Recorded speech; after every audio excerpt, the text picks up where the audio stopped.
Recording on कर दिया मैंने, शेयर कर रहा हूँ।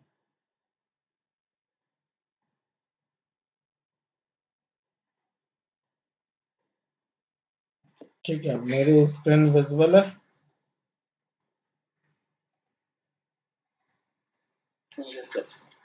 ठीक है, चलो।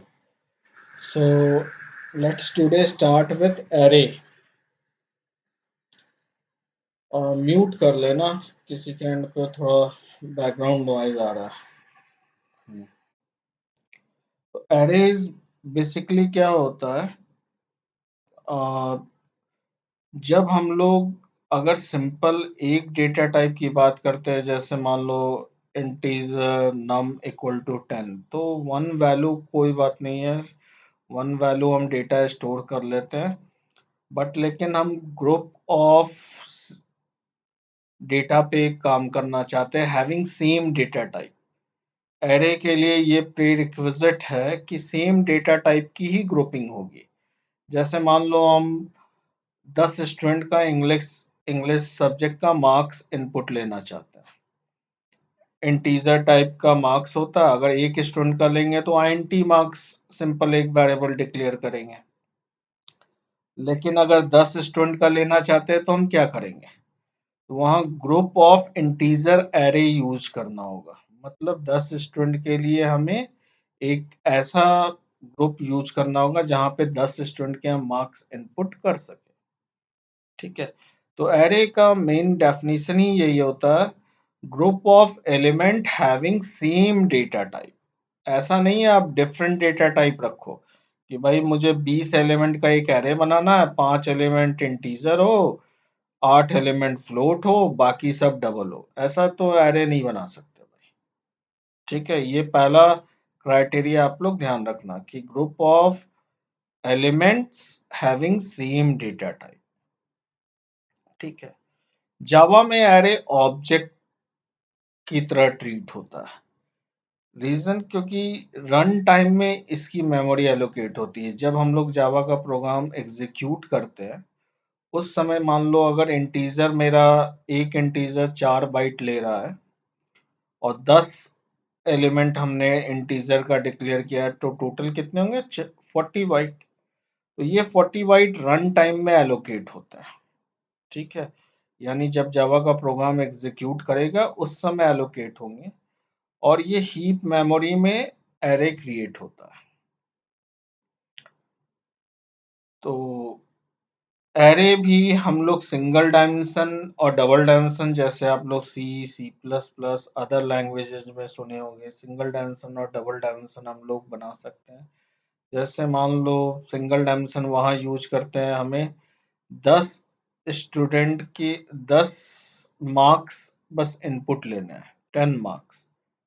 ठीक है, तो आईएनटी टाइप का एक एरे बना है, उसका वेरिएबल का नाम मार्क्स दिए, और उसके बाद उस पे प्रोसेसिंग स्टार्ट कर देंगे।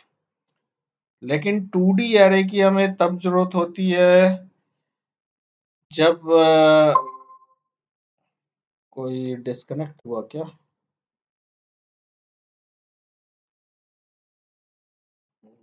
सभी तो, राहुल गया? नहीं, राहुल है तो है। ठीक है। हम्म, तो 2D एरे की भी हमें जरूरत होती है जब एक्स वाई फॉर्म में हमें कुछ डेटा स्टोर करना पड़ता है, तो हम लोग 2 डायमेंशनल एरे यूज करते हैं। और जनरली देखो, जहाँ तक मुझे अभी तक एक्सपीरियंस है, जो रियल टाइम एप्लीकेशन हम लोग बनाते हैं वहाँ पे मोस्टली हम लोग सिंगल डायमेंशन एरे से हो जाता है, क्योंकि हम लोग ऑब्जेक्ट ओरिएंटेड प्रोग्रामिंग करना चाहते हैं और सिंगल डायमेंशन एरे में मोस्टली चीज़ें आ जाती हैं। लेकिन फिर भी हमें 2D एरे तक का नॉलेज होना चाहिए। तो एरे जो हम लोग वर्क करते हैं एरे पे, तो पहले हम लोग डिक्लेयर करते हैं, जैसे आईएनटी एक वेरिएबल डिक्लेयर करते हो, उसकी वैल्यू आप लोग इनिशियल वैल्यू को सेट करते हो, उसकी वैल्यू को चेंज कर सकते हो। उसी तरह एरे को भी डिक्लेयर करना पड़ता है, और एरे को डिक्लेयर करने के लिए जावा में any one of them ways हम यूज कर सकते हैं। चाहे हम ये जो ब्रैकेट एरे का होता है ये डेटा टाइप के साथ लगाएं या ये ब्रैकेट को वेरिएबल के साथ लगाएं, दोनों सिंगल डायमेंशन एरे ही क्रिएट करेगा। अब इसकी साइज क्या होगी वो हम बताते हैं, बस हम अभी डिक्लेरेशन स्टेप बाय स्टेप चल रहे हैं। डिक्लेरेशन इस तरह की है, रेकमेंडेड तरीका ऊपर वाला है, आप चाहो तो नीचे वाला भी यूज करो, कोई दिक्कत नहीं है। मल्टी डायमेंशन अगर डिक्लेयर करना है तो इस तरह हम लोग डिक्लेयर करेंगे, डबल एरे का सिंबल लगाएंगे, या तो ये लगाओ या वेरिएबल के साथ लगाओ या फिर एक डेटा टाइप और एक वेरिएबल किसी के साथ लगाओ। This is two dimension array. तो डिक्लेरेशन ये हो गया। अब डिक्लेयर करते समय हम लोग साइज भी बताते हैं, चाहे सेम लाइन में बताओ या डिफरेंट लाइन में। मतलब फर्स्ट लाइन में हमने डिक्लेयर किया, सेकेंड लाइन में हम उसका साइज बता रहे हैं, या वन लाइन में भी हम बता सकते हैं कि एक इंटीजर एरे डिक्लेयर कर रहे हैं विच हैविंग 10 एलिमेंट्स। ठीक है, और 10 एलिमेंट से ज्यादा नहीं स्टोर कर सकता फिर। अब जावा में ये डायनेमिक एरे जो है, डायनेमिक इसलिए है, सी और सी प्लस प्लस की जगह जावा में क्या होता है, ये जो 10 साइज है आप चाहो तो यहाँ कोई वेरिएबल भी दे सकते हो। मतलब ऊपर इसके ऊपर आपने स्कैनर यूज किया, यूजर्स इनपुट लिया कि please enter the size of array, तो यूजर ने इनपुट दिया 100 नम में मान लो, तो यहाँ तुमने नम दे दिया। तो ये चीज डायनेमिक है जावा में, जो सी और सी प्लस प्लस में नहीं होता। वहां आप लोग वेरिएबल डिक्लेयर करते समय यूज नहीं कर सकते, वहां आपको कांस्टेंट देना ही देना होता है। बट जावा में हम कांस्टेंट भी दे सकते हैं, और अलोंग विथ कांस्टेंट आप चाहो तो वेरिएबल भी दे सकते हो। मतलब ऊपर वेरिएबल में आपने पता किया कितना डेटा है, उसके अकॉर्डिंग ही हम एरे की साइज डिक्लेयर किया। तो इसका बेनिफिट कैसे होगा रियल टाइम में, जैसे मान लो हमें लिस्ट ऑफ ट्रेन डिस्प्ले करानी है, लेट्स सपोज, तो भाई हम ट्रेन की लिस्ट जब सर्च करते हैं फ्रॉम और टू डेस्टिनेशन देके, जैसे मैं न्यू दिल्ली से वाराणसी सर्च किया, तो न्यू दिल्ली से वाराणसी जिस डेट को सर्च किया 10 ट्रेन की लिस्ट आई। हो सकता है कोई बंदा न्यू दिल्ली से हावड़ा सर्च करे, उसको 15 ट्रेन की लिस्ट आए। तो मतलब नंबर ऑफ ट्रेन्स यहाँ वैरी कर रहे हैं।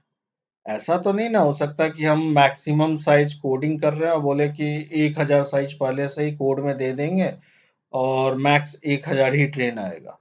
तो वो तो वेस्टेज ऑफ मेमोरी होगा, क्योंकि ये एरे का मेमोरी एलोकेशन जब भी प्रोग्राम एग्जीक्यूट होगा वो मेमोरी एलोकेट हो जाता है। तो हम तो वही चाहेंगे कि भाई जितनी ट्रेन आ रही हो, लिस्ट को हमने मान लो डेटाबेस से फेच किया, उसका साइज पता किया, और साइज पता करके हम एरे जब ट्रेन का बना रहे होंगे वहां दे सकते हैं। तो ये बेनिफिट होती है जावा में कि हम रन टाइम में उसकी मेमोरी एलोकेट कर पाते हैं कि एरे का साइज क्या होगा, डायमेंशन क्या होगा। बट एक लिमिटेशन है यहाँ। एक लिमिटेशन क्या है, एक बार आपने जो साइज बता दिया कि मेरा ये एरे 10 एलिमेंट का होगा या 100 एलिमेंट का होगा, जो भी, अब उसको चेंज नहीं कर पाओगे। मतलब उसकी साइज आप इंक्रीज नहीं कर सकते। ठीक है, इतना समझ में आया? इतना समझ में आया रे? ठीक। दूसरी चीज, जैसे अब सिंगल डायमेंशन एरे मुझे करना है डिक्लेयर, तो हम सिंगल डायमेंशन एरे इस तरह अपना बनाए कि एक इंटीजर 10 का हमें करना है। तो ये ध्यान रखना, राइट साइड में ही हम लोग डायमेंशन देते हैं, मतलब कितनी साइज का एरे होगा। इस ब्रैकेट को आप चाहो तो डेटा टाइप के साथ दो या वेरिएबल के साथ दो, ये आपके ऊपर है। ठीक है, और यहाँ पे कभी भी साइज नहीं देंगे लेफ्ट साइड में, हमेशा राइट साइड में ही साइज देते हैं। This is the syntax. तो ये 10 एलिमेंट यानी 10 इंटीजर का मेमोरी एलोकेट करेगा, और उस वेरिएबल एक वेरिएबल रखेगा ARR जिससे उस 10 को हम एक्सेस कर सकते हैं, 10 एलिमेंट्स को।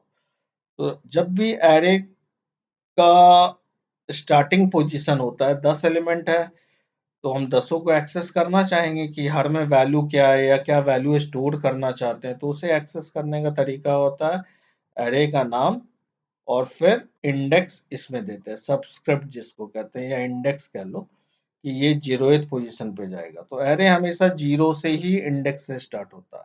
अगर 10 एलिमेंट है तो 0 to 9 ही हम एक्सेस कर पाएंगे। 9 के बाद अगर एक्सेस करने जाओगे तो जावा तुरंत एक्सेप्शन देगा, array index out of bound exception. ये एक्सेप्शन आप लोग को उस समय भी आएगा जैसे स्ट्रिंग मेन में आप लोग पास करते हो ना, स्ट्रिंग एरे आरगैस, वो पास करते हो और आरगैस 0 को एक्सेस करो प्रोग्राम में, और रन करते समय कोई आर्गुमेंट, कमांड लाइन आर्गुमेंट पास ही मत करो। तो उससे क्या होगा, आप एक्सेस करने की कोशिश कर रहे हो, कोई आर्गुमेंट ही पास नहीं कर रहा है, तो तुरंत देगा array index out of bound exception, Java का जेवीएम, जेवीएम तुरंत उस समय देगा। तो ये मेक श्योर करना पड़ता है जितना साइज आपने डिफाइन किया एरे की उतनी ही साइज तक आप उसको एक्सेस कर सकते हो, उसके बाद की चीजें नहीं कर पाओगे। तो यहाँ पे या तो यहाँ मैं एक एक वैल्यू करके दे रहा हूँ कि भाई एरर 0 पोजीशन में मैंने 0 स्टोर किया, फिर से उसके ऊपर ओवरराइट हो गया, मतलब वो उसी 0th पोजीशन पे वो वैल्यू अब 1 हो गई।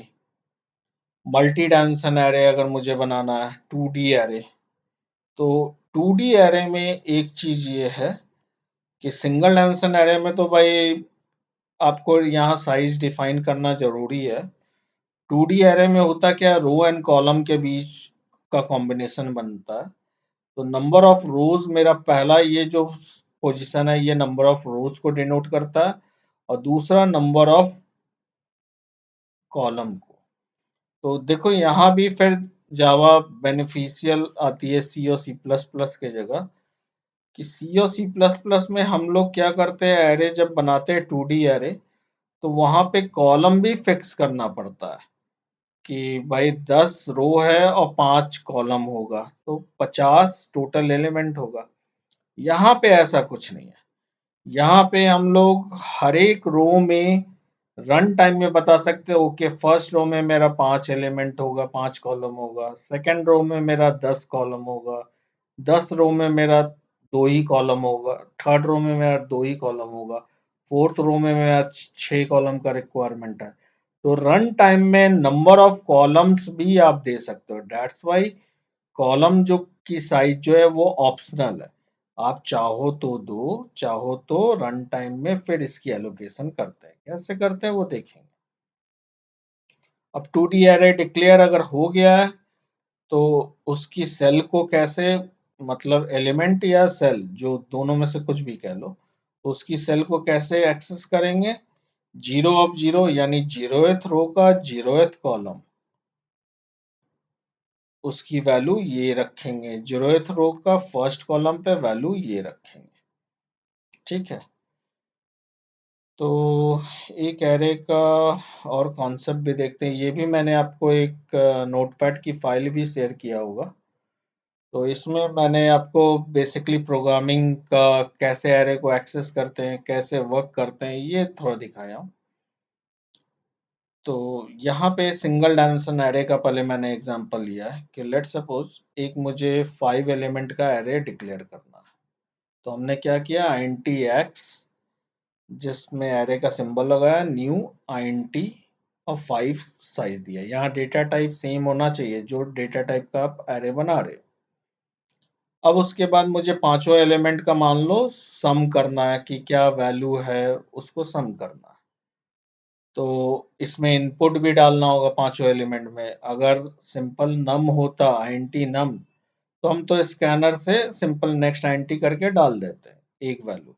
लेकिन ये 5 एलिमेंट है तो हम 5 बार scan scan scan SC dot next INT क्यों लिखेंगे। हमें लूप का कॉन्सेप्ट पता है, हमें पता है कि एरे हमेशा 0th पोजीशन से स्टार्ट होता है। तो हमने एक लूप चलाया, for loop, for I of 0, 0 से स्टार्ट करो, कब तक चलना है। तो ये एरे जो होता है, इस मैंने क्या बताया, ये ऑब्जेक्ट है। तो ऑब्जेक्ट में मेंबर वेरिएबल और मेंबर फंक्शन दोनों होंगे। तो इसमें एक मेंबर वेरिएबल इनबिल्ट जावा डालता है लेंथ। जैसे ही एरे डिक्लेयर हो जाता है, लेंथ नाम का मेंबर वेरिएबल होता है, फंक्शन नहीं है ये ध्यान रखना। एक मेंबर वेरिएबल है जिसके थ्रू हम लोग एरे का कितना लेंथ है, तो ये हमें रिटर्न करेगा एक्स ऑफ लेंथ। यहाँ पे अगर डिबग पॉइंट लगाओगे तो ये दिखाएगा 5 है, तो 5 से लेस तक चलेगा, यानी 0 1 2 3 4 5 एलिमेंट के लिए चला, लेकिन 0 से स्टार्ट किया और एक एक हम साइज बढ़ाते चल रहे हैं। तो अब फर्स्ट एलिमेंट में इनपुट लेना, जैसे जब 0 होगा तो एक्स ऑफ 0 में ये इनपुट लिया, S C dot next INT. मान लो स्कैनर हमने ऊपर डिक्लेयर किया होगा, मैं उसका डिक्लेरेशन यहाँ नहीं लिखा हूँ। Scanner S C equal to new scanner जो लिखते हो वो छोड़ दिया हूँ, बस मैं कॉन्सेप्ट बता रहा हूँ कि ये ऐसे इनपुट लिया और मान लो इस हर वैल्यू को सम करना है, तो एक सम नाम का ऊपर वेरिएबल लिया, सम में जो भी सम की वैल्यू है उसमें एक्स ऑफ आई ऐड करते जाओ, और इसके बाद इसको प्रिंट करा के सम को देख सकते हो। तो इस तरह से सिंगल डायमेंशन एरे पे हम लोग प्रोसेसिंग वर्किंग कर सकते हैं। इसमें कोई कंफ्यूजन है तो पूछो।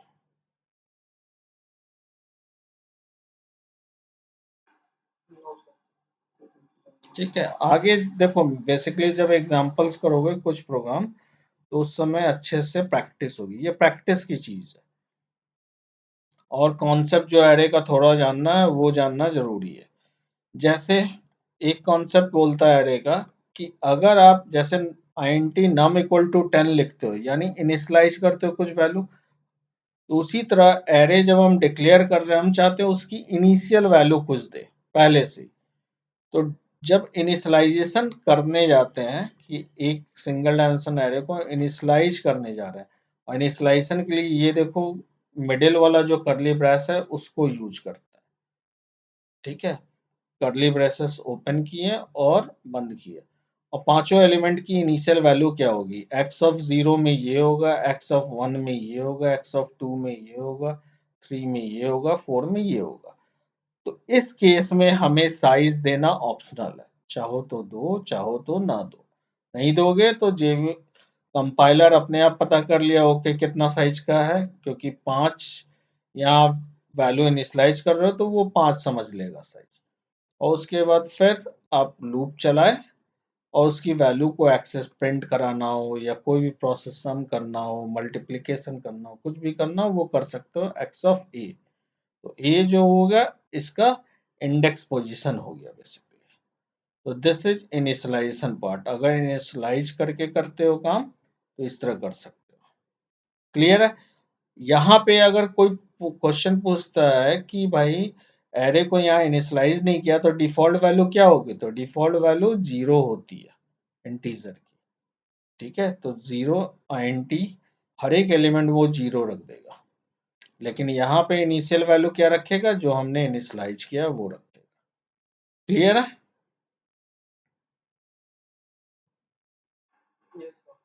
ठीक है, अब एरे को एक मैंने जैसे आप लोगों को बोला था एक बार कि फॉर ईच लूप, ये जावा 5 जब वर्जन आया था जावा का, बहुत पहले का वर्जन है जावा 5, उस समय ये एक एनहांस फॉर लूप आया था कि भाई हम जो simple index based for loop लगाते हैं उसके जगह फॉर ईच लूप लगा सकते हैं। तो इसमें क्या होता है, आपको एरे का नाम सिंपल देना है, जो भी नाम है, एक्स है जैसे तो हमने एक्स दिया, कोलन लगाया, अब इससे किस तरह की वैल्यू हमें मिलेगी वो बताना होता है। तो हमने बताया इंटीजर टाइप की एक वैल्यू मिलेगी जिसको एक वेरिएबल में स्टोर करो। तो ये फॉर लूप खुद ही एक एक वैल्यू को निकालेगा, 3 को निकालेगा, पहले 3 रखेगा, प्रिंट करेगा, फिर 5 के लिए प्रोसेस किया, फिर 6 के लिए प्रोसेस किया, फिर 1 के लिए किया, फिर 34। तो ये फॉर ईच लूप बहुत काम आता है अगर सिर्फ आपको प्रोसेसिंग करना हर एक एलिमेंट। फॉर ईच मतलब हर एलिमेंट के लिए आप प्रोसेसिंग लगा रहे हो। ठीक है, लेकिन अगर आपको इंडेक्स बेस्ड वर्क करना है कुछ, जैसे मान लो आप कुछ कंडीशन लगाना चाहते हो कि इंडेक्स पोजीशन 2 हो तो कंटिन्यू कर जाओ या ब्रेक कर जाओ, तो फॉर ईच लूप फिर काम नहीं आएगा। तब तो ये नॉर्मल फॉर लूप ही काम आएगा। क्लियर है?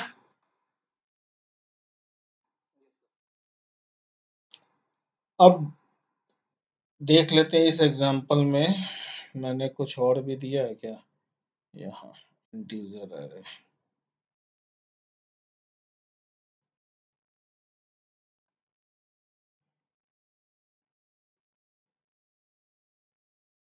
ओके, यहाँ 2D अरे का दिया हुआ, ठीक है।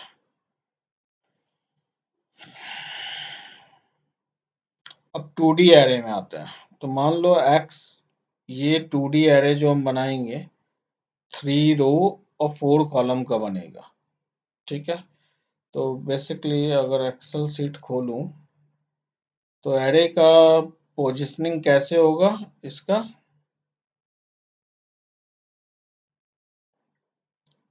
3 रो ये बन गया,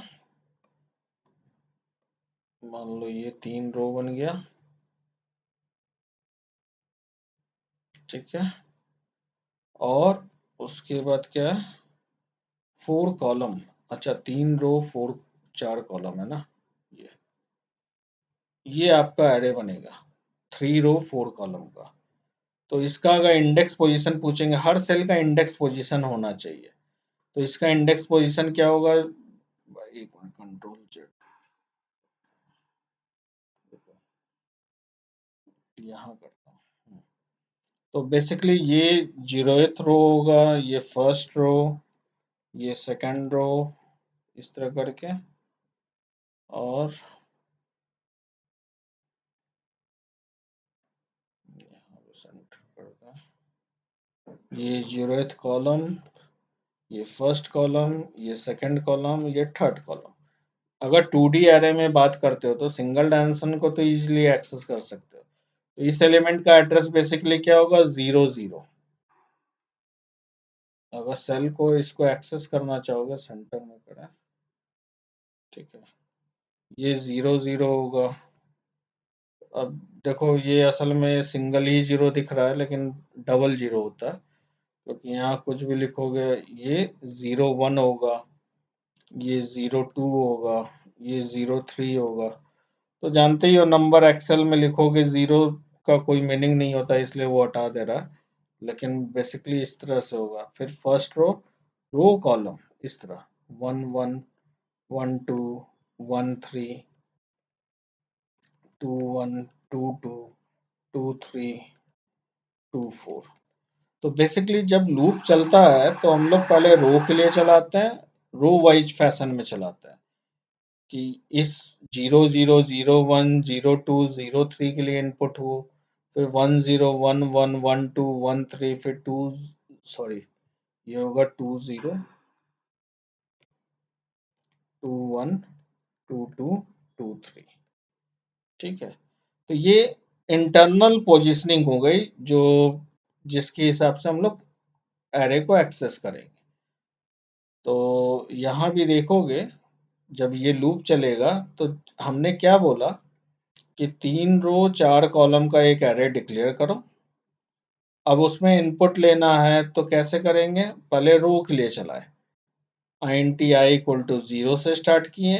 अब एक्स ऑफ लेंथ करेंगे तो ये रो के लिए देगा, ये नंबर ऑफ रो कितना है एक्स ऑफ लेंथ करने पे, तो हमारे पास कितना है नंबर ऑफ रो, 3 है। तो ये 3 बार 0 1 2 के लिए लूप चलाएगा, यानी 0 1 2 इस, ये सोचेगा। अब उसके हर रो के लिए कितना कॉलम चलाना है, 4 कॉलम। तो हमने एक जे वेरिएबल लिया, 0 से स्टार्ट किया। अब क्या करेंगे, x of i, x of i मतलब जब ये 0 होगा तो एक्स ऑफ 0 रो के लिए कितना कॉलम, एक्स ऑफ 1 रो के लिए कितना कॉलम, एक्स ऑफ 2 रो के लिए कितना कॉलम। तो इस तरह से कॉलम वाइज फैशन में ये चलाया। तो ये जो वैल्यू आएगी एक्स ऑफ 0 0 0 1 0 2 0 3, फिर 1 0 1 1 1 2 1 3, इस तरह रो वाइज फैशन में इनपुट चलता जाएगा। ये समझ में आ रहा है डबल डायमेंशन एरे?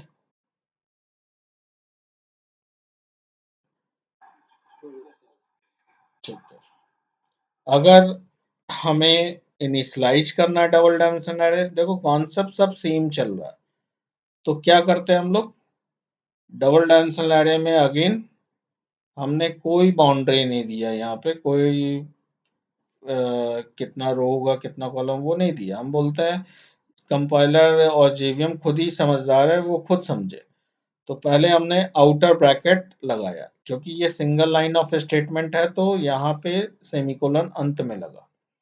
अब आउटर ब्रैकेट लगाया, अब डबल डायमेंशन है तो हर रो के लिए एक ब्रैकेट, ये फर्स्ट रो, जीरोथ रो, फिर कॉमा, फिर फर्स्ट रो, फिर सेकंड रो। अब देखो यहाँ पे क्या है, यहाँ पे नंबर ऑफ कॉलम डिफर कर गया। जीरो रो के लिए कितना कॉलम बना, 4 कॉलम। फर्स्ट रो के लिए कितना कॉलम बना, 2 कॉलम। और सेकंड रो के लिए फिर 5 कॉलम। तो इससे क्या होता है, जितनी आपकी रिक्वायरमेंट है उतना ही मेमोरी एलोकेट हुआ। आप मैट्रिक्स के फॉर्म में जो होता है कि हम जबरदस्ती अननेसेसरी मेमोरी कंजम्पशन कर रहे हैं, वो नहीं किए। ठीक है, तो हम चाहते हैं रन टाइम में इस तरह से मेमोरी यहाँ भी एलोकेशन कर सकते हैं, वो बताऊंगा। नीचे चल के बता रहा हूँ कि कैसे बताते हैं। ये तो इनिशियलाइजेशन हुआ। अब मान लो आपको चाहिए कि सर हम 3 रो का तो बना लिए हैं, लेकिन हम हर में कॉलम अलग अलग चाहते हैं, 4 कॉलम नहीं चाहते। एक मिनट, 4 कॉलम नहीं चाहते, हर में अलग अलग, किसी में 2 चाहते हैं, किसी में 3 चाहते हैं, किसी में 5 चाहते हैं, तो कैसे करें। तो पहले तो नंबर ऑफ रो आप डिक्लेयर करो, ये फिक्स है। कॉलम ऑप्शनल है, क्योंकि हमें हर रो के लिए कॉलम वैरी करना है। तो अब कैसे हम हर रो को गेट करेंगे कि भाई एक्स ऑफ जीरो से, यानी ये जीरो रो को पॉइंट करेगा, उसमें कितना मेमोरी एलोकेट करो, 2 सेल, यानी 2 कॉलम यहाँ पे एलोकेट करो जीरो के लिए। फर्स्ट रो के लिए 3 कॉलम एलोकेट करो, और सेकंड रो के लिए 2 कॉलम, या ऊपर वाला जो भी कर सकते हो, ऊपर ही वाला मान लो अगर करना रहता तो हम कैसे करते हैं, यहाँ 4, यहाँ पे 2, और यहाँ पे 5, इस तरह करते।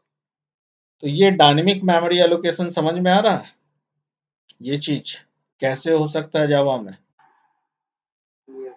और ये सारी चीजें वेरिएबल में रख सकते हो, आप चाहो तो वेरिएबल में रख के फिर यहाँ पे बाउंड्री दे रहे हो एक्स, मान लो इसका एम एन ओ पी कुछ दे दिए, यहाँ पे भी वेरिएबल रख सकते हो। तो ये बेनिफिट है जावा में कि हार्ड कोडेड ना दे के आप वेरिएबल भी रख सकते हो, उसमें पहले से इनपुट लिए और उसके हिसाब से आप डिक्लेयर कर सकते हो। और फिर कॉन्सेप्ट वही है जैसे ऊपर आइटरेट किए थे, एक्स ऑफ लेंथ किए तो ये रो के लिए चला, x of I of length किए मतलब हर रो के लेंथ के लिए, तो ये कॉलम के लिए चल रहा है। तो उसके बाद हम इनपुट ले सकते। यहाँ तक कोई कंफ्यूजन? हम्म, ठीक है। अब इसी को फॉर ईच लूप से कैसे करेंगे, मान लो ये काम इंडेक्स पोजीशन से सिंपल फॉर लूप से किए, अगर फॉर ईच लूप लगाना है तो कैसे करेंगे। तो हमारा एरे का नाम क्या है, डबल डायमेंशन एरे का नाम एक्स है, तो हमने एक्स लिया। हाँ बोलो।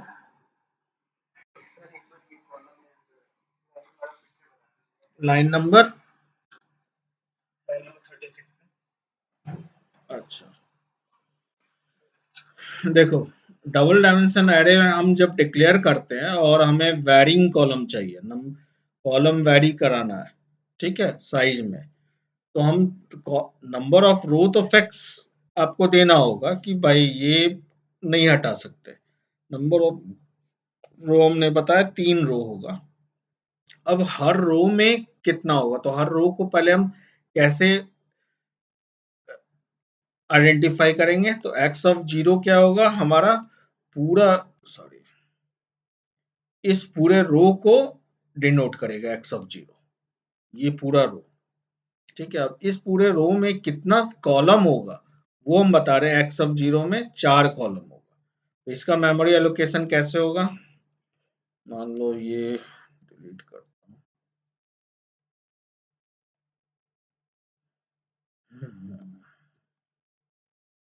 छोड़ो,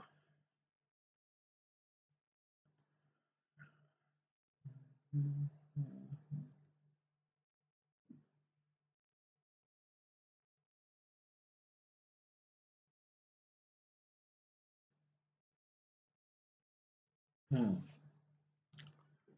तो 3 रो, पहले पहला वाला लाइन से क्या चलेगा कि भाई 3 रो होना है, 0 1 2। बस ये पता चला कि 3 रो होना है, ये जो लाइन डिक्लेयर हुआ। अब इसके बाद जब ये कम जेवीएम इस पे आएगा तो वो क्या करेगा, अच्छा इसके लिए 4 कॉलम, यानी 1 0 के लिए 1 2 3 4, ये 4 कॉलम इसके लिए डिफाइन किया। ठीक है। अब दूसरे के लिए क्या होगा, x(1) जब हम लिखते हैं तो यहाँ पे क्या है, 2 रो, सिंपल 2 कॉलम। तो ये मान लो, तो क्या हो रहा है देखो, wastage of memory extra 2 memory नहीं एलोकेट हुआ हीप का, और इसमें क्या है 5 सेकंड वाले में, तो यहाँ पे जाके 5 एलोकेट किया। तो आपको जितना मेमोरी जिस रो में चाहिए उतनी ही एलोकेशन है। और जनरली C++ क्या होता है, एक मैट्रिक्स के फॉर्म में एलोकेट होता है, नंबर ऑफ रो और कॉलम आप पहले ही बताते हो, वो फिक्स हो जाता है जैसे ही आप बताओगे कि 5 मुझे 2 रो और 2 कॉलम चाहिए, 2 रो 3 कॉलम चाहिए, 2 रो 4 कॉलम चाहिए, या 3 रो 4 कॉलम चाहिए, ये फिक्स है। अब पता चला इतनी ही में आप वैल्यू लिए, बाकी सब वेस्ट हुआ, तो वो वेस्टेज ऑफ मेमोरी होता है। तो यही है वैरिंग कॉलम, कॉलम वैरी कर रहा है। अब उसमें इनपुट लेना है, तो हमें एक्स डॉट लेंथ करेंगे तो नंबर ऑफ रोज मिलेगा, तो पहला लूप हमेशा रो के लिए चलता है, तो रो मिला। अब हर रो के ईच एंड एवरी सेल में इनपुट लेना है, क्योंकि पहले वो किस में इनपुट लेगा, इसमें लेगा 0 0, फिर 0 1 0 2 0 3। तो लॉजिक ऐसा लिख रहे हैं, आप चाहो ऐसा लॉजिक लिख सकते हो कि ऐसे इनपुट ले, तो उस तरह लॉजिक लिखो तब होगा, लेकिन मोस्टली हम लोग लॉजिक इसी तरह रो वाइज फैशन में लिखते हैं। तो इसके 0 के लिए ये कितनी बार चलेगा, एक्स ऑफ आई, हम यहाँ 0 पोजीशन नहीं दिए, एक्स ऑफ आई दिए कि अगर 0th रो होगा तो 0th रो के कितना लेंथ है, तो लेंथ तो पता चल गया है कि 4 है, तो वो 4 बार चलेगा। इसके लिए इनपुट लिया 0 0 0 1 0 2 और 0 3। ये क्लियर है? अब कोई डाउट? ठीक है। तो इसी चीज को अगर फॉर लूप में, जैसे मान लो इनपुट तो आप ले लिए, इनपुट लेने के लिए तो आपको जरूरी है इंडेक्स पोजीशन देना, सिंपल फॉर लूप में ही आप इनपुट ले पाओगे। लेकिन एक बार इनपुट ले लिया, उसके बाद सारे एलिमेंट को प्रोसेस करना चाहते हो कि भाई लेंथ के हिसाब से अपने आप प्रोसेस हो, हम सिंपल फॉर लूप नहीं यूज करना चाहते फॉर ईच लूप से। तो फॉर ईच लूप में क्या होता है, पहले हम एरे का नाम दिए।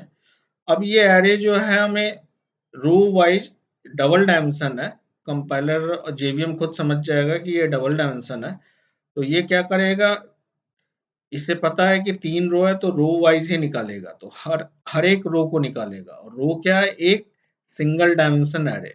अपने आप में अगर देखो, ये रो क्या है, एक सिंगल डायमेंशन ये है, एक सिंगल डायमेंशन ये है, एक सिंगल डायमेंशन ये है।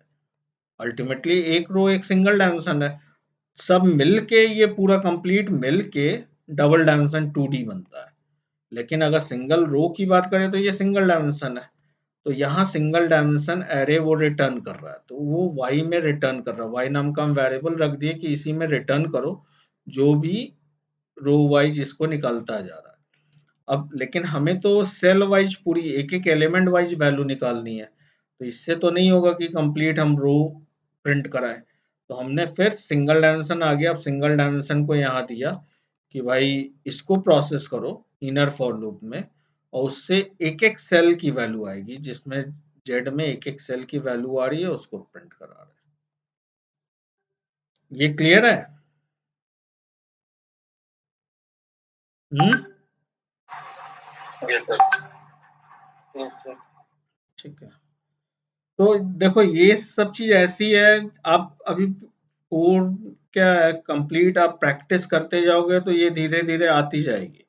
नॉलेज होना चाहिए बस, ठीक है, क्योंकि ये प्रैक्टिकल करने से होगा। और अब एरे के बेस पे ही कंप्लीट आपकी नेक्स्ट मंथ से सारी चीजें चलेंगी। जब तक कलेक्शन नहीं आ जाता है तब तक तो एरे से ही काम चलाओगे। अब आते हैं हम लोग एक्चुअल, ये अभी तक जितनी चीजें हम लोगों ने की ये तो था प्रोग्रामिंग के बेस पे, हम लोग कॉलेज बेस्ड प्रोग्रामिंग जो कर सकते हैं वो करते हैं। जो प्रोजेक्ट में रियल टाइम काम करते हैं वो एक्स वाई जी इस तरह का कोई हम लोग काम नहीं करते। हमें एरे चाहिए, किस लिए चाहिए? कहीं भी देखोगे, जैसे तुम जीमेल खोल लो, जीमेल में क्या होता है, लिस्ट ऑफ मेल, आपकी मेल, पहला मेल, दूसरी मेल, तीसरी मेल, चौथी मेल। हर मेल का अगर क्लास की बात करेंगे तो क्या होगा, मेल का टाइटल होगा, सब्जेक्ट होगा, सेंडर का नाम होगा, डेट होगा, यही होगा, एक मेल क्लास हो गया। उसी तरह ट्रेन का एग्जांपल ले रहा हूँ मैं यहाँ पे। मान लो मेरे पास एक ट्रेन क्लास है जिसमें क्या वेरिएबल है, ट्रेन नंबर रखा, नेम रखा, और उसका गेटर सेटर है। तो ये इतना तो बनाना हम जानते थे कि एक डेटा टाइप है, क्लास क्या है, एक डेटा टाइप है, ऊपर आईएनटी भी एक डेटा टाइप है।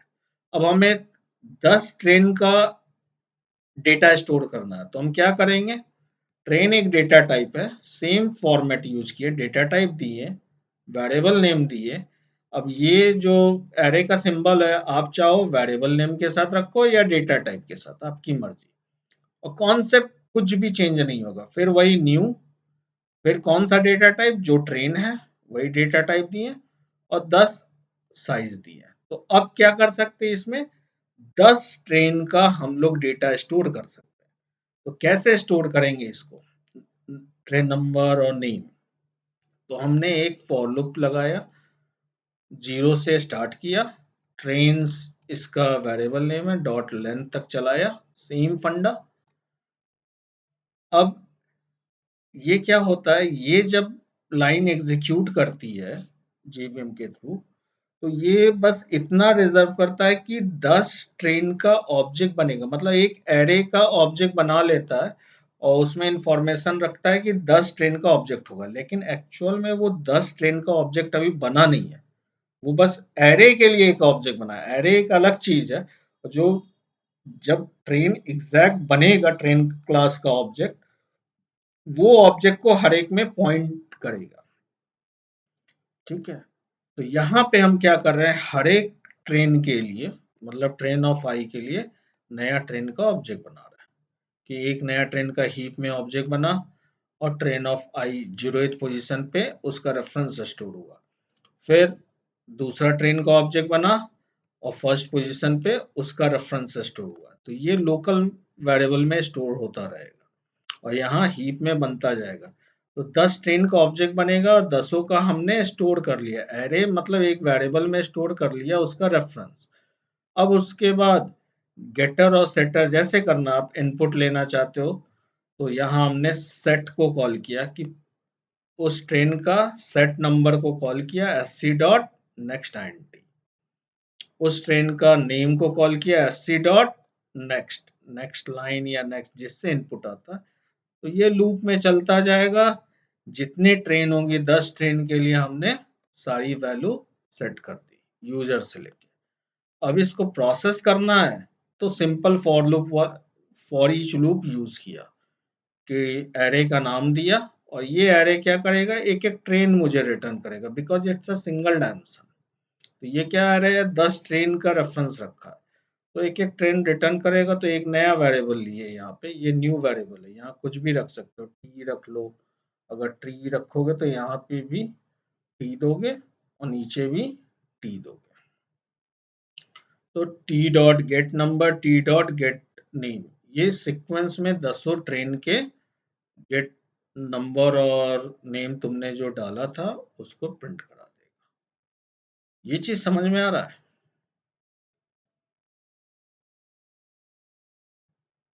हम्म, ठीक है। ये सर काफी सेव करता हो जाएगा। तो सिंपल वही सेम फंडा जो अभी तक चल रहे हो, उसी पे लेके ये चलना है। तो यहाँ का एग्जांपल भी देखते हैं।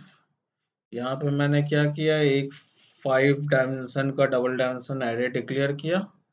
अब मैं बोल रहा हूँ 0th पोजीशन पे ये जो 5 रो के लिए बनेगा, तो 0th रो के लिए कितना एलिमेंट बना, 2 कॉलम बनेगा। फर्स्ट रो के लिए 4 कॉलम बना। ये बता रहा हूँ वेरिंग एलिमेंट का, यहाँ एग्जांपल वही चीज बता रहा हूँ।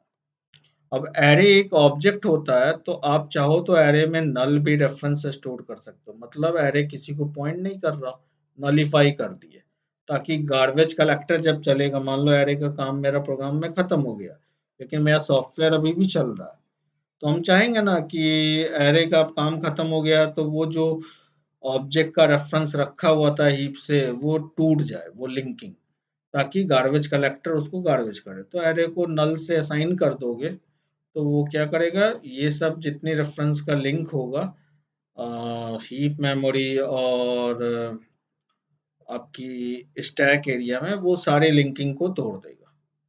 फिर सिंपल हीप मेमोरी में जो होगा, अनलिंक्ड ऑब्जेक्ट होंगे, जिसको गार्बेज कलेक्टर चल के फिर से रिकलेक्ट करेगा। तो ये फंडा होता है नल अगर स्टोर करते हो तो। बाकी यहाँ वही इनिशियलाइजेशन कैसे हम लोग करते हैं 2D एरे का, वही बताया हूँ जो मैंने नोटपैड में बताया। एक एरे को प्रोसेस कैसे करते हैं, simple for loop, single dimension array initialization है। अब यहाँ पे मैंने क्या किया, जो फॉर लूप में यहाँ इनिशियलाइज करते थे और इंक्रीमेंट डिक्रीमेंट करते थे, उसको ऊपर कर दिया फॉर के, और फॉर के अंदर कर दिया, बस ये किया। कंडीशन बाकी वही है लेंथ के लिए, तो इसमें कुछ नया नहीं है। और देखता हूँ एरे का एग्जांपल, स्ट्रिंग एरे। हम लोग स्ट्रिंग वेरिएबल बनाते हैं, तो उसके लिए देखा जाए स्ट्रिंग एरे, तो मान लो मुझे स्ट्रिंग 2D एरे बनाना है, स्ट्रिंग का 2D एरे, इसी तरह एग्जांपल ले लिया 2D एरे बनाना है। तो एक वेरिएबल लिया स्ट्रिंग का, 2D के लिए यहाँ पे सिंबल लगाया न्यू स्ट्रिंग टाइप, और 2 रो होगा, कॉलम नहीं बताया। अब हर एक रो के लिए जीरो, ये वेरिएबल नेम देखो, वेरिएबल नेम सब इसी तरह रखना चाहिए, या रो रखो, मीनिंगफुल रखो, आई जे की जगह, बेटर ये रहता है। तो रो वाइज हम काम कर रहे हैं, तो 0 से लेकर 2 तक मैंने हार्ड कोड कर दिया। हम चाहे तो इसका वेरिएबल नेम डॉट लेंथ भी दे सकते थे। और उसके बाद बोला हूँ कि 0th जब ये 2 बार लूप चलेगा, 0 के लिए 2 कॉलम एलोकेट करो, सिंपल 2 स्ट्रिंग को एलोकेट करो 0 के लिए। अब उसके बाद सिंपल प्रिंट कराया हूँ कि इंडेक्स पोजीशन मेरा क्या है। यहाँ पे 0 ऑफ 0 के लिए इनपुट लिया, क्योंकि हमें 0 रो में 2 स्ट्रिंग एलोकेट किया, तो 0 ऑफ 0 में इनपुट लिया, फिर यहाँ 0 ऑफ 1 में इनपुट लिया, हर एक के लिए इनपुट लिया है। मतलब 2 फॉर लूप ना लगा के एक ही फॉर लूप सिर्फ रो के लिए लगाया, और कॉलम के लिए खुद से लिख दिया कि भाई हम कॉलम के लिए फॉर लूप ना लगा के, क्योंकि छोटा सा था, 2 ही कॉलम था, तो खुद से लिख दिया 0 ऑफ 0 0 ऑफ 1। तो ये रो के लिए तो चलेगा ही, कॉलम के लिए हार्ड कोड कर दिया, तो इससे इनपुट आ गया। और इसके बाद हम प्रिंट कराना है, तो सिंपल 0 ऑफ 0 से प्रिंट करा लिए और 1 से प्रिंट करा लिए। इसको चला के दिखाता हूँ प्रोग्राम को।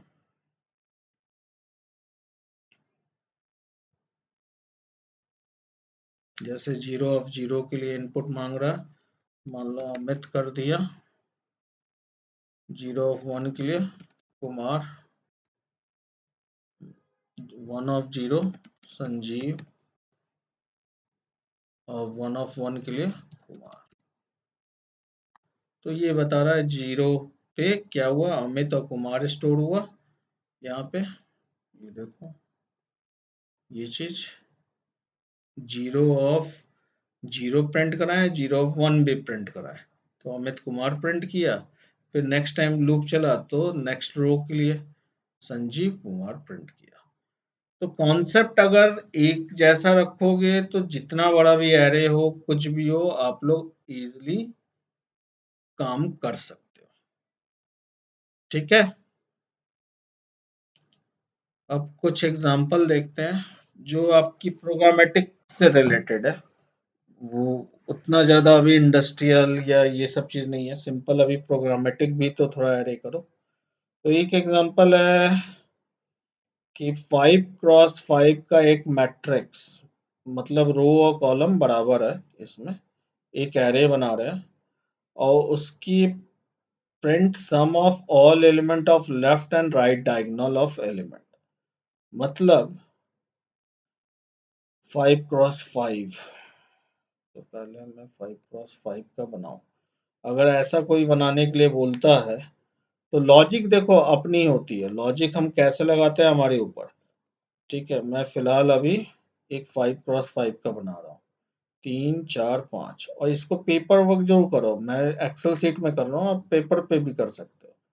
ये 5x5 का एक मान लो एरे है। ठीक है, इंडेक्स पोजीशन क्या होगा, अब मुझे लेफ्ट और राइट डायगोनल का सम करना है, तो मैंने ये कर दिया 0 1।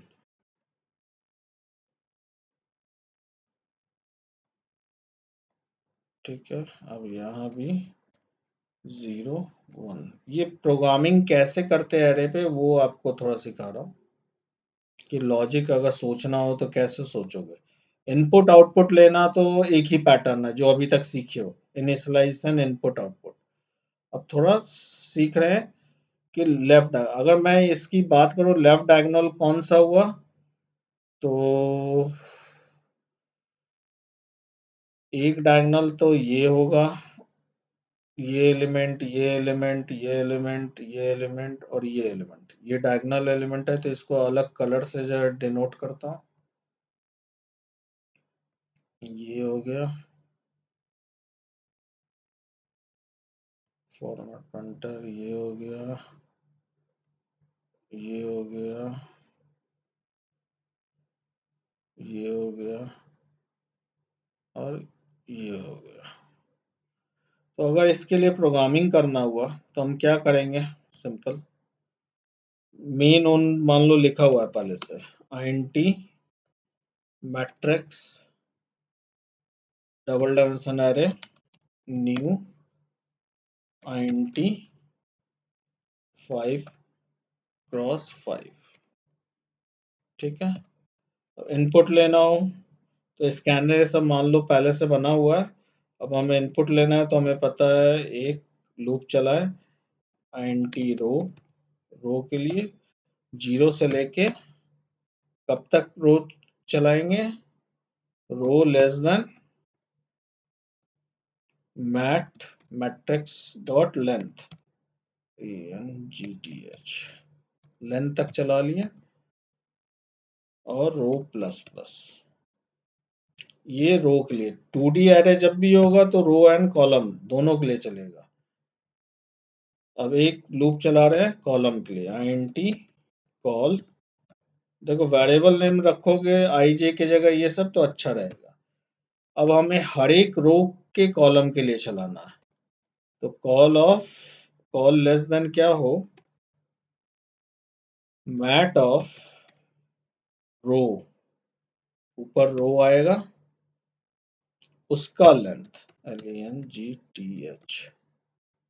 इससे क्या होगा, हर एक रो में कितना कॉलम है ये फिक्स है, 5 है। आप चाहो तो 5 यहाँ लिख सकते थे, 5 यहाँ भी, लेकिन डायनेमिक चीजें लिखो तो अच्छा रहता है हार्ड कोडेड वैल्यू की जगह, ताकि कल को ये 5 हो 7 हो 8 हो, हर एक जगह लाइन चेंज ना करना पड़े। एक जगह चेंज किया है बाकी जगह काम हो रहा है। अब इसके बाद इनपुट लेना है तो क्या करोगे, मैट ऑफ रो और कॉल, इसमें इनपुट आ जाओ क्या, sc डॉट नेक्स्ट इंट, बाकी जो मैसेज ये सब देना है, एसओपी सब वो आप लोग दे सकते हो पहले से। एसओपी सब जो भी है फलाना ढेकाना केंटर वैल्यू ये सब वो सब दे दिया। तो ये क्या किया, पूरे 2D एरे में इनपुट ले लिया रो कॉलम के बेस पे। तो बेसिकली अब मान लो कुछ भी इनपुट आ गया होगा, इसका एलिमेंट का अगर मैं बात करूं तो ये एलिमेंट क्या है, 0 0। ध्यान से देखना, अगर कॉम्बिनेशन देखना चाहते हो कि रो क्या है और कॉलम क्या है। आखिर लेफ्ट डायगोनल ये जब था तो इसमें मान लो रो क्या था, 0, कॉलम था 0। तो बेसिकली प्रोग्रामिंग में हमें रिलेशनशिप पता करना पड़ता है कि आखिर रो कॉलम में क्या कॉम्बिनेशन बन रहा है। इसका देखें तो ये रो 1 है, कॉलम 1 है, तो यहाँ 1, ये 1। ये देखें तो इसका क्या बन रहा है, 2 2। इसका देखें ये क्या बन रहा है, 3 3। और इसका देखें ये क्या बन रहा है, 4 4। तो यही होगा ना कि जब भी मेरा रो कॉलम इस तरह की चीजें हो, रो कॉलम बराबर हो, तो वो एलिमेंट का सम हमको चाहिए। तो हम एक लॉजिक फाइंड आउट किए कि रो कॉलम बराबर हो तभी। तो हमने एक सिंपल लूप चलाया, फिर से वही दोनों लूप।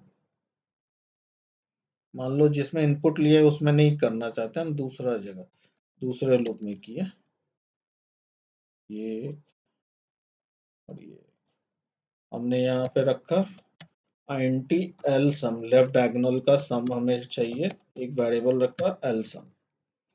अब इसमें क्या करेंगे, हमें पता चल गया कंडीशन रो और कॉलम सेम हो।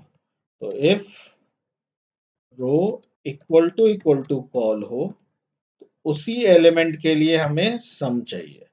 तो हमने क्या किया, L sum equal to L sum में 0 होगा, mat of row and col. तो ये mat of row and col से वो पर्टिकुलर सेल की वैल्यू निकल के आती जाएगी। और किसके लिए कंडीशन अंदर है, जब बराबर होगा तभी वो निकालेगा, बाकी किसी के लिए नहीं निकालेगा। ये क्लियर हुआ लेफ्ट डायगोनल का सम का क्या लॉजिक लगाया। इसमें किसी को डाउट है, कैसे फाइंड आउट किया? हम्म, नहीं हुआ। हम्म, अच्छा अच्छा, ठीक है। अब तब आर सम का आप लोग बताओ, मैं आर सम का सेल डिनोट करता हूं, आप लोग बताना। कुछ अलग कलर करता है, ये कलर। आर सम ये होगा, ये होगा, और आर सम ये भी होगा, और फिर उसके बाद ये होगा, फिर ये होगा राइट डायगोनल सम। लेट सपोज ये राइट डायगोनल सम है। तो इसके लिए रो कॉलम क्या क्या आएगा आप लोग बताओ, पहला से स्टार्टिंग से इसका क्या है,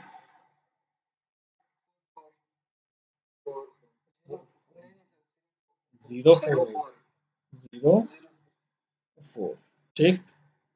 इसके लिए 1 3, ठीक है। वैल्यू इसमें कुछ भी स्टोर होगा, लेकिन बाकी हम इंडेक्स पोजीशन पता कर रहा है। इसके लिए 2 2, यही है। इसके लिए 3 1, ठीक है। और इसके लिए 4 0। अब इससे आपको क्या पता चल रहा है, अब ये लॉजिक देख के आपको कुछ कॉम्बिनेशन मिल रहा है क्या? Exactly exactly। दोनों का सम हमेशा 4 आ रहा है, ठीक है। तो हम यहाँ कुछ जेनरिक लॉजिक लिख सकते हैं कि हमने 5 एलिमेंट का ये डिक्लेयर किया है, ठीक है, 5 क्रॉस 5 का है। तो हम या तो हार्ड कोडेड लिख सकते हैं या कुछ भी, if row plus col equal to ये कर दें मैट ऑफ लेंथ -1, ये चलेगा, ताकि ये कल को हम 6x6 भी मैट्रिक्स कर दें तो हमको नीचे चेंज नहीं करना होगा, नहीं तो बार बार नीचे आके चेंज करना होगा ना। 6x6 के लिए ये 5 करना होगा, फिर समझ रहे हो ना ये चीज। यहाँ 4 ना करके हमने क्या किया, इसका तो 5 वैल्यू आएगा, -1 4 हो जाएगा, तो एक जेनरिक लॉजिक लगाया और ऊपर एक वेरिएबल लेते हैं कॉमा आरसम इक्वल टू 0, यहाँ पे लगा दिया R sum equal to R sum plus mat of row and col, यही चीज। तो अपने आप जैसा कंडीशन होगा, लूप चल रहा है, ये समेशन होता जाएगा। क्लियर है? हार्ड कोडेड ना लिख के। अब इसमें इसलिए बोला, जैसे मान लो आप इस तरह का कुछ बना दो, SOP enter matrix, sparse matrix कहते हैं ना जब रो कॉलम सेम होता है, स्पार्स मैट्रिक्स साइज, और कुछ इनपुट ले लिए मान लो यूजर से, int size equal to sc dot next int, इस तरह से इनपुट ले लिए और यहाँ पे 5 की जगह आपने साइज कर दिया। यही डायनेमिक बिहेवियर है, क्योंकि हमें पता है एक ही इनपुट लेना है और दोनों का मैट्रिक्स स्पार्स मैट्रिक्स होगा, तो हमेशा इसको स्पार्स मैट्रिक्स कहते हैं ना भाई। मैथ्स मुझे उतना याद नहीं है, कौन सा मैट्रिक्स कहते हैं जिसमें रो और कॉलम सेम हो, कुछ कहते होंगे, देख लेना, मुझे याद नहीं है। तो मैंने देखो रो और कॉलम सेम कर दिया, अब ये पूरा डायनेमिक हो गया प्रोग्राम फुल। यूजर से इनपुट लिया, उसका एरे डिक्लेयर किया, ये 2x2 के लिए भी सही काम करेगा, 3x3 के लिए भी, 4x4 के लिए भी, क्योंकि हमने हार्ड कोडेड कुछ लिखा ही नहीं। हार्ड कोडेड मतलब यहाँ पे अगर 5 कर देते या 4 कर देते तो ये गलत हो जाता, फिर हार्ड कोड हो जाता ना, फिर नॉर्मल हर के लिए चलता नहीं, दिक्कत आ जाती। तो इसलिए डायनेमिक करना चाहिए, अगर यहाँ हम 5 कर देते तो फिर हर के लिए अलग करना पड़ता। तो समझ में आ रहा है क्यों डायनेमिक बिहेवियर रखना चाहिए, हार्ड कोडेड नहीं रखना चाहिए। हार्ड कोडेड अब वर्ड का मतलब समझ में आता है ना, क्लियर हो गया। तो ये डायनेमिक फुल्ली बना दिया आपकी। तो ये ब्यूटी है जावा में कि आप डायनेमिक एरे बना सकते हो। तो ये 2D एरे हो गया। अब जैसे to identify common element and number between two given array, दो एरे दिया हुआ है, एक इंट एक्स है, एक इंट वाई है, मान लो 10-10 एलिमेंट का। उसमें इनिशियलाइज, अब ये सब के लिए ना बैठ के इनपुट मत लेना, इतना 10-10 एलिमेंट का इनपुट लोगे तो क्या होगा, उससे अच्छा है इनिशियलाइज कर लो। इनिशियलाइजेशन भी तो वही है ना भाई, इनपुट की जगह हमने इनिशियलाइज करके चल दिया कि 10 एलिमेंट का हमें इनिशियलाइजेशन करना है।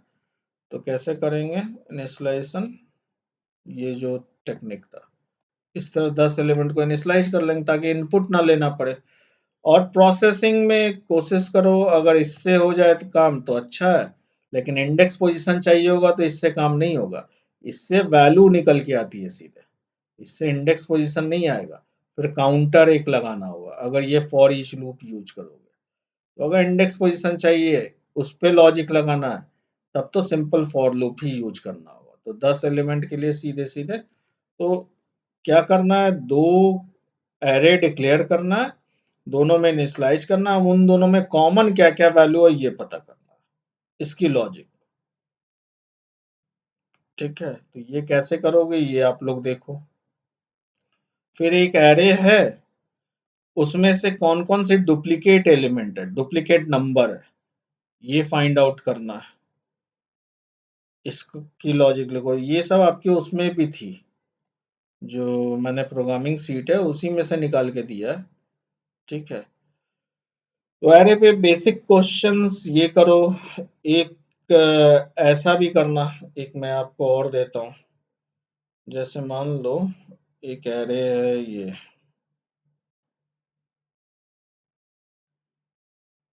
ठीक है, मान लो लेट सपोज ये एरे है। अब मुझे स्टेयर्स फॉर्म में सम चाहिए, मतलब पहले ये, फिर उसके बाद ये, फिर उसके जो एलिमेंट मैं सेलेक्ट करता, मतलब एरे में सब में पूरा वैल्यू है मान लो, लेकिन मुझे सम चाहिए स्टेयर फॉर्म में।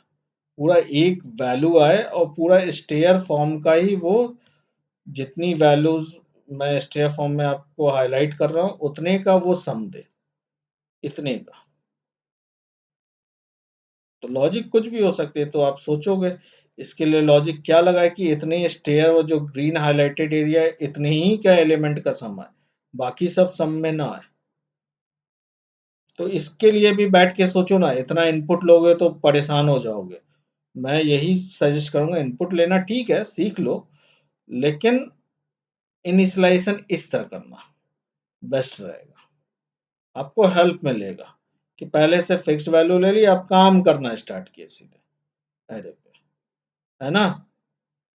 क्लियर है ना? क्योंकि इतने एलिमेंट के बैठ के तुम इनपुट लोगे तो तुम खुद परेशान हो, कितने क्रॉस कितने का है। एक दो तीन चार पाँच, पांच रो है, और एक दो तीन चार, फाइव रो, पांच पे 25 इनपुट लोगे तो परेशान हो जाओगे। तो उससे अच्छा है कि आप लोग सीधे इनिशलाइज कर देना, हार्ड कोडेड किसे 2 है, 5 है, 7 है, 9 है, इस तरह करके कर सकते हो इनिशलाइज करके। लॉजिक आपको सोचना है, ये मैं नहीं बोल रहा कि लॉजिक तुरंत सोच लोगे।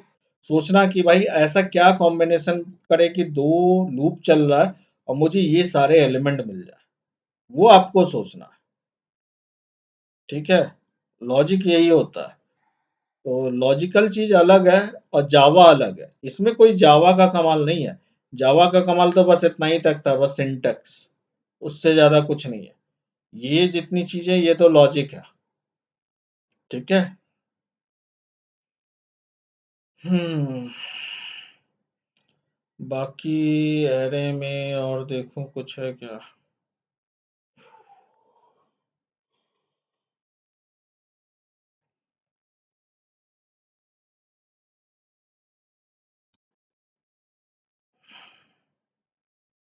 स्ट्रिंग एरे, इंटीजर एरे, ये क्या स्ट्रिंग प्रोग्राम, ये क्या चीज है भाई? देखिए, स्ट्रिंग एरे, एक इनपुट लिए, class is used to read input from the user, और ये फिर नेम लिए, इसलिए इसमें कोई एरे नहीं है भाई, जबरदस्ती एरे नाम दे दिया हूँ। इसमें कुछ एरे थोड़ी है, पता नहीं क्या बनाया था, मुझे भी नहीं पता। हम्म, ठीक है। और लास्ट में इस तरह के प्रोग्राम पे जरूर आना। हाँ, वो जो मैंने कहीं आपको बनाया था ना, वो एरे का यूज करके कोई प्रोग्राम बनाया था एक बार, मुझे याद है। कुछ कहीं स्टोर करना था, कुछ आप लोग याद दिलाओ, कहीं था ना, टेस्ट क्लाइंट करके कुछ बनाया था, वहाँ एरे का यूज किया था। अब आप ही लोग याद दिला सकते हो, मुझे याद नहीं रहता भाई। माई बेसिक प्रोग्राम या कहीं कुछ था, जो मैंने बोला था डेटा स्टोर करना, बिना डेटा स्टोर किए हुए नहीं होगा। टेस्ट क्लाइंट फंक्शन, कुछ याद है आप लोग को? टीएमएस में किया था क्या? हाँ, शायद। यस, ये एरे स्टोर किया था ना टीएमएस में, मतलब टास्क को स्टोर करने के लिए ये टास्क का एरे बनाया था। तो देखो यहाँ पे टास्क एक क्लास था जिसमें आईडी, नेम, डिस्क्रिप्शन ये सब स्टोर किया था, और उसके बाद टास्क का एरे बनाया था। और एरे को फिर जैसे यूज करना चाहिए, इसको कंप्लीट किया था कि नहीं आप लोगों ने? मैंने बोला था कोई एक सेक्शन छोड़ दिया हो, थर्ड नंबर, ये कंप्लीट किया था। व्यू ऑल या कुछ व्यू बाय टास्क था ये ऑप्शन।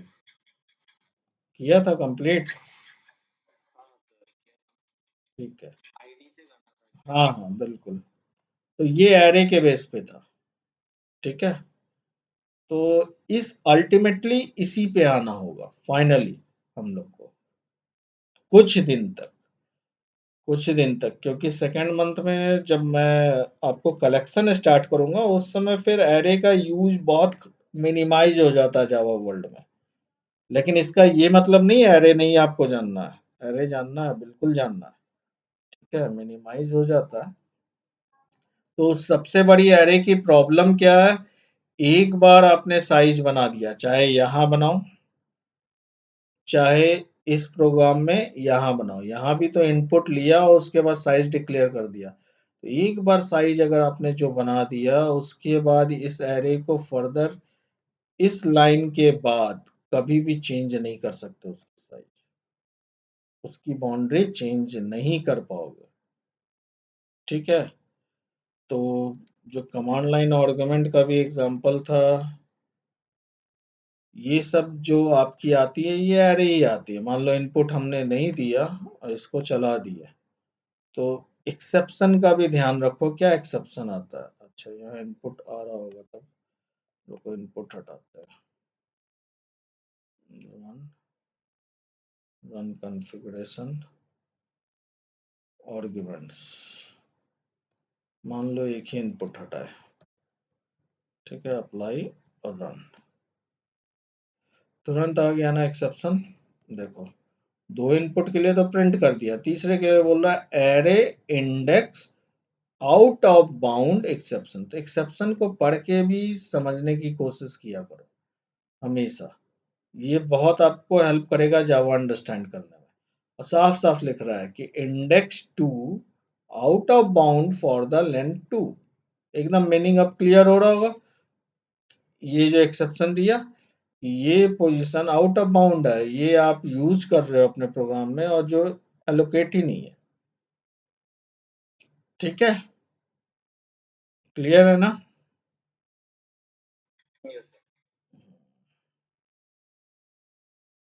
तो आई थिंक फर्स्ट मंथ का सारा टॉपिक खत्म हो चुका है और उसमें अभी 2 क्लासेस चलेंगे। उसमें अभी 2 क्लासेस बचे हैं ना मॉर्निंग में।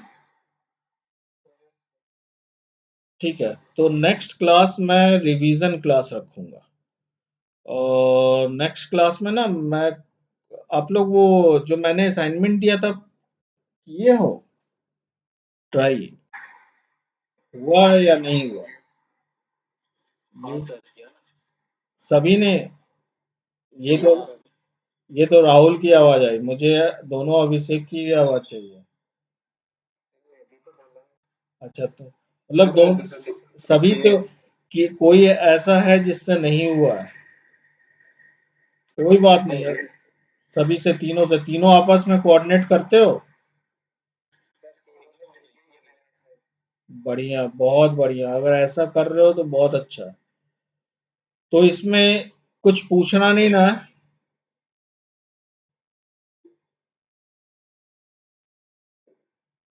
अगर आप लोग कर चुके हो तो बहुत अच्छी बात है।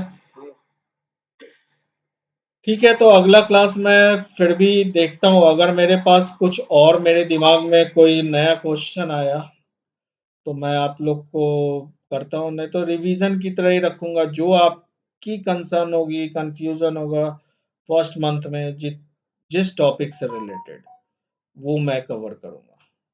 ठीक है। ठीक है, अगला क्लास।